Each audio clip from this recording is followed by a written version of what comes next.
Will someone help me understand? Did any of you hear now the number of times I said politically incorrect terms? Did anyone, what was the, just let's throw them out. How was Joe just awful in my welcoming time? Oh, the secretary words. How did that make someone feel inside hearing the term secretary? It's administrative assistant is the correct one, right? If you're a member of the cabinet, though, Secretary of State or secretary? Yeah, that's true. But there's a derogatory statement of a secretary not being important, apparently. Yeah, but that was planned, so that was terrible. Everyone I think knew that one. I knew that was going to be I set that one just right out there from the get-go, and I was hoping you'd catch my drift, but you were actually listening and nodding along with me, and maybe the food was so good you weren't hearing my offensive language, but I also, what else? Okay, what's wrong with that? Because I know people in my network think it's a kind of a special time for the grounds. What's politically incorrect about it? What's offensive would offend a particular group of people? What group would be offended?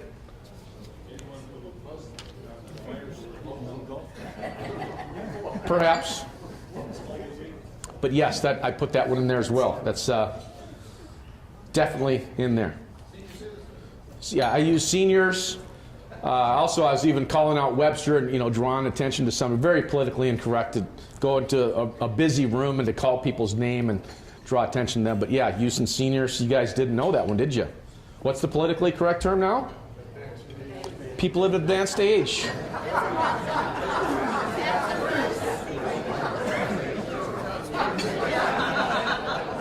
Also, regarding the staff here at Wayzata Country Club, I said these guys are doing a great job at such and such. What's politically incorrect about that? Who's offended with something like that, potentially? Absolutely females. You can't call a group of guys being here because there's females in the room. So good. Hard workers. Oh, I can't. Oh, no, I did say that. Actually, they were working hard. And I shouldn't have said that because someone might have been offended. I used the term mothers and fathers going to Easter eggs. Don't use Easter eggs anymore, by the way. Did you know that? Colorful, cylindrical eggs.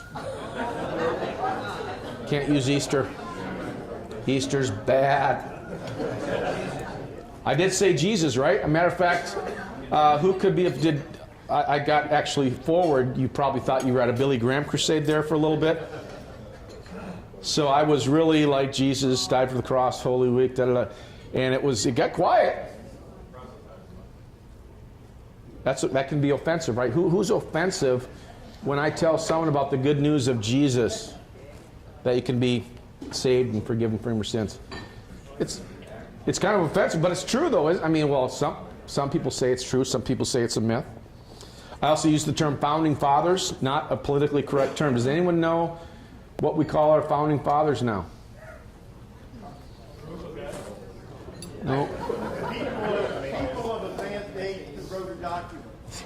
I'll get back to you on that one. And then you saw the American one. Now, why is American bad? Why can't we call yourself an American anymore? The assumption of it's North Americans and the South Americans are feeling offended, so we better use U.S. citizen or U.S. what was the other one? Resident. So, and then just going on this senior thing, and who was the oldest person in the room that voted in the 40s or the 50s was certainly a politically. I can't believe someone didn't stand up. Now, honestly, how many people caught the fact that I was out there somewhere with my welcome? Yeah. So we're just kind of, just know I'm full of, oh, okay, yeah. Well, I would hope that you, if any of you do know me very well, that you probably know a little bit about me that I don't want to offend somebody, but I'm sure we will do that.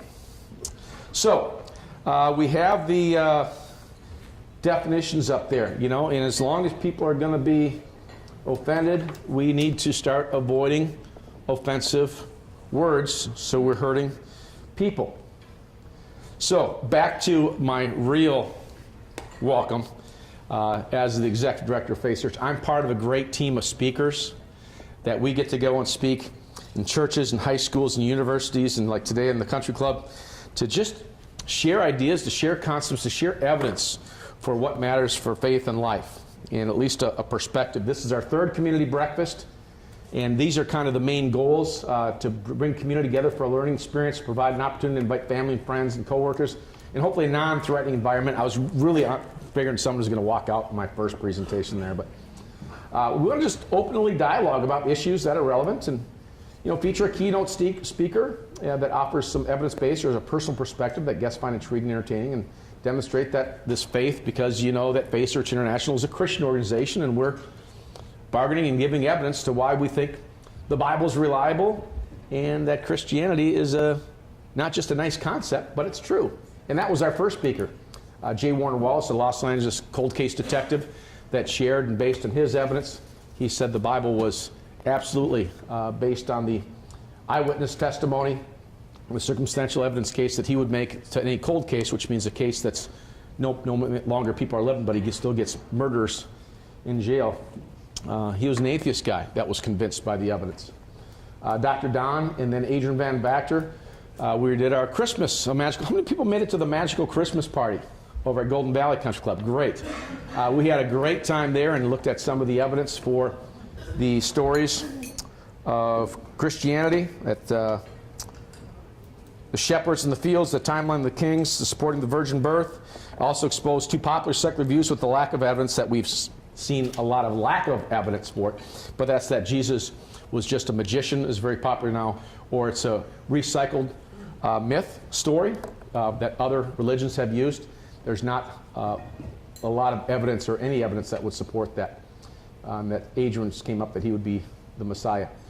So as I share today, and as our guests come and share today too, you can text me if you've got a question and want to speed up. We don't want to pass a mic around, or you can go explore the evidence at gmail.com. I'll get your email. Send me a little note if you got a question. We'll rifle through them when we have some Q&A time. Again, that way we don't have to pass a microphone around or what have you. But we will have time to have Q&A, so know that there's some questions. So again, thank you for your intervention. I want to find a way to become more politically correct, and so thank you for your corrections. We're going to get to the good, the bad, and the ugly. I'm just going to take a brief situation. I hope that I've stirred some feelings in your guts regarding this whole concept. But college campuses are the birthplace of a lot of this political correct language, and campuses are getting word police out to try and figure out how this new generation can fix us. Not older, I'm sorry, what is it again? People of advanced age. For us, people of advanced age, so we can behave more proper. So we're going to look at the good, the bad, and the ugly. What is the good part of political correctness? And I've got a little bit in parentheses to give it away. There's nothing wrong with being a little more sensitive to maybe some words that have just kind of gone out of style or were terrible. Stewardess. Oh, the stewardess. Good job. What are stewardess known as now? Flight attendants. Why do you think that? Oh, mailman. Postal carrier. Or actually, professional letter carrier. We got one in the house. Retired. Janitor. What's the term for janitor? Custodian, custodial engineer. But I would say that the good part of political correctness, there is a sensitivity I think that's important for us to do. We just can't always say what we want to say. How about the bad? What's the bad part that you've been feeling about this political correctness movement and watching these clips and some of the things that you're doing at your work? I think there's sometimes a lot of stuff comes in because there's a lot of political correctness police in larger corporations. So what's rubbing you as being bad in political correctness? Anyone share? Well, it just feels like there's increased persecution against Christians when we try to share our faith, our beliefs, the holidays that are important to our faith. Yeah, because other holidays are good too. Yeah, it's a little on the hypersensitivity side, I would say. But the PC police are kind of a little on the hypersensitive, you know, it's a little concerning. The bad part, it's a little hypersensitive to me. And I would hope, again, as I was offending you people this morning, you know, that let's face it, we're going to offend and hurt one another, right? I don't know, anyone here perfect that's walked the perfect life? No one has, that I can tell. So let's be maybe more sensitive, but for those hypersensitive, let's be patient with those folks. And that's also a fruit of the Spirit for followers of Jesus. Be patient with people. And hopefully be patient with us. How about the ugly? When is this political correctness getting ugly? And maybe some of those video clips. Because who wants to publicly share what drives you crazy about this political correct movement? Yes, sir. It's really not politically correct. It's subterfuge. And it's designed to attack the First Amendment, our freedom of speech. And we don't want to look directly at the issues that come at it from the side. First Amendment issues, Weaken our Constitution. freedom of speech. But isn't it politically incorrect? You can't say some things. What are some things you can't say at the airports? First Amendment issues, right? Well, you can't say bomb. Bomb! Yeah, probably not a politically correct thing to say in an airport. So is there, I mean, there's restraint in the First Amendment. I think there's some basic First Amendment restraints that we have to deal with. But anyway, I think it becomes insanity. This, the ugly time is when things get really insane about, and it's almost, especially a truthful statement that you make. And George Orwell wrote about it in a classic book, 1984. How many people have read 1984 and George Orwell? Is that still being, or is that once the class of 85 came, that book went out of style? Then he went to 2000 something, a space, what was it, 2000 what? Space Odyssey? Yeah, 2000.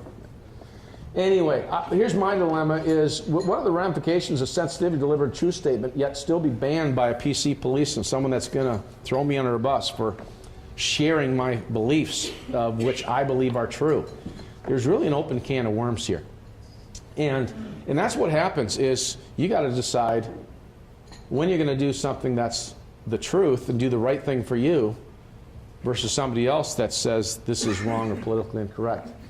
And I'm not sure how it's going to work, but I know that with faces, in different faces, and how can everything be right, and can all these faces be right, and can't we just all get along? But to me, it's like, can 2 + 2 equal bunny? 2 + 2 equals warm bunny. Or